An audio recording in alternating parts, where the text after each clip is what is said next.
Nya santet nya setan iblis nya santet urang dengki santet dengan iblis yang santet. Maka di penyakit hati ini paling berbahaya. Kadang-kadang dalam hatinya itu rusak namun dipoles dengan takalan tanya secara zahir itu baik. Ini paling berbahaya. Kejepnya kurang ilmu akhlak habis rela hati. Karena amalan zahir itu sangat tergantung pada perjalanan hati. Rusaknya perjalanan hati, rusaklah amalan zahir katanya. Jadi yang pertama golongan yang santet dengan iblis urang dengki ke begah. Yang kedua golongan yang santet dengan iblis urang munafik. Munafik menyebab babah ke benar ke begah. Elikat katanya, masya-Allah tu. Gerusak pokoknya lain di mulut itu lain di hatinya paling berbahaya kan. Yang santet dengan iblis ke begah. Yang ketiga adalah tukang sihir. Ini juga paling berbahaya. Yang santet dengan iblis kan. Yang dalam Quran pernah ke begah. Lang kita pun nak ke begah oleh para ulama. Hadirin yang dirahmati Allah. Baca tu tak kala naju. Jadi langkah yang kedua, persiapan kita untuk memasuki bulan Ramadan, bersihkan hati kita. Ini butuh ilmu. Hansip ngan tausiah katanya orangnya butuh pengajian. Hadiri majlis-majlis ta'lim, insyaallah akan gepujur hati oleh Allah taala. Yang ketiga, setelah guna bersihkan anggota zahir, kita bersihkan anggota batin, jangan lupa kita perbanyak ibadah. Kita hiasi anggota zahir katanya dengan ibadah. Pegat ibadah bela lewat anggota zahir katanya. Bela semayang sunat, benar baca Quran. Walaupun mereka nak baca, kita pegah bunuh. Ingat je lah mati. Tidak ada istilah terlambat untuk menjadi orang taat. Jangan merasa telat untuk menjadi orang baik. Baik merasa kan. Alah berkah anak tak abutnya sah hanapah tak abut. Baik merasa hanapahnya nyu bisikan syaitan. Karena syaitan itu ingin manusia itu selalu terendam dalam jahil, selalu tenggelam dalam dalam maksiat. Ini cara syaitan. Makanya tidak ada istilah untuk tidak menjadi orang baik. Karena apakah Allah Taala sangat luas kemurahannya. Getanya hiasi zahir getanya dengan ibadah zahir, dan juga kita hiasi batin getanya dengan ibadah batin ataupun taat batin seperti keikhlasan. Sumbanglah dengan keikhlasan, bantulah dengan penuh keikhlasan. Yang diantaranya olehnya hilang sifat ujub getanya supaya timo hilang sifat takabur supaya timo sifat getanya yaitu sifat tawadhu.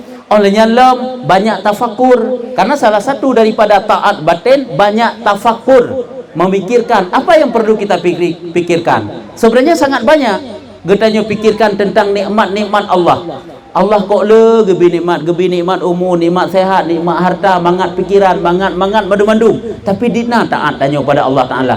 Beginikah cara hidup sira urang yang beriman kepada Allah, yang senantiasa mengharap syurga Allah, senantiasa mengharap sayang Allah, tapi ternyata itanya sabi-sabi dalam dosa Allah. Jadi banyak berbuat renungan supaya dia sadar rupanya golong seberapa kiban yang lagi nuju oleh Allah Taala, tabalah harta yang nuju oleh Allahnya ke Allah Taala. Golong seberapa? Makanya perlu untuk bertafakur. Di sampingnya juga bertafakur, semikir renung, yaitu betapa banyaknya dosa, betapa sedikitnya kebaikan, betapa jahilnya dalam agama, cukup rusak, cukup hina, cukup batat hati, cukup kotor hati. Coba kita renungkan agar supaya dengan renungannya memberi satu semangat bagi kitanya untuk memperbanyak amal ibadah. Karena urangnya tanya kan hansip ilmu tetapi untuk dapat buat ibadah, kan hansip ngon yang dapat membantu tanya untuk taat, tetapi renungannya yang kurang. Sehingga karena renungan yang kurang bagi kitanya, sangat mudah untuk bercokol bisikan-bisikan syaitan lah mati kitanya.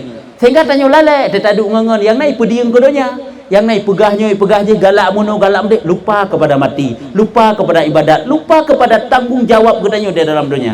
Pulang ngan getanya kan dibantu tanya untuk taat. Lepas le dumuranya tai duk ngan tanya adalah ipediung donya, ipegah ke galak je kan ipegah pakiban untuk ke depan, pakiban anak tanya ka beres dah didik lagi agama tegeri mati pakiban yang usia adik no ka ngan getanya kabeh wa Allah Taala. Benar kira-kira tak nak pegah. Bukan membantu untuk taat, tetapi kadang-kadang iklan getanya untuk berbuat dosa.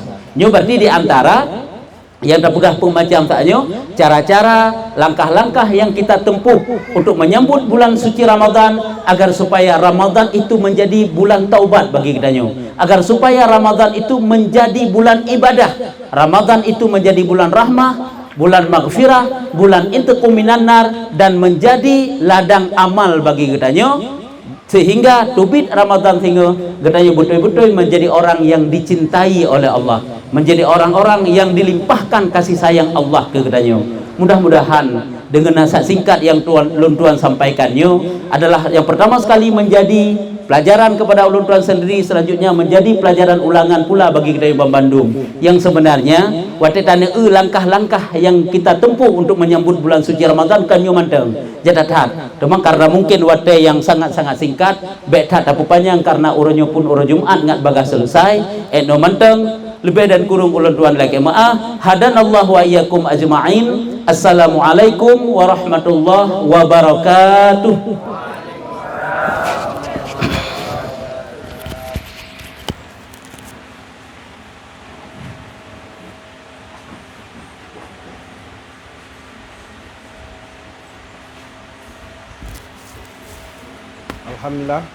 Alhamdulillah, terima kasih tausiah dari abadi kitanyo. Semoga pu yang kami pegasanyo bejik sebuah amalan dan tato terapkan dalam kesiuroan. Sementara untuk selanjutnya kita dalam acara karena waktu sangat singkat, pembagian daging megang untuk fakir miskin dan anak yatim yang kena kupon dibangun bos yang kena kupon dari dari 10 bos. Jadi yang kena kupon 10 mewakili masing-masing dari Urina lebar 10 dari Masadaya lebar dari Masadaya 10 Urina aja mencok tempat itu.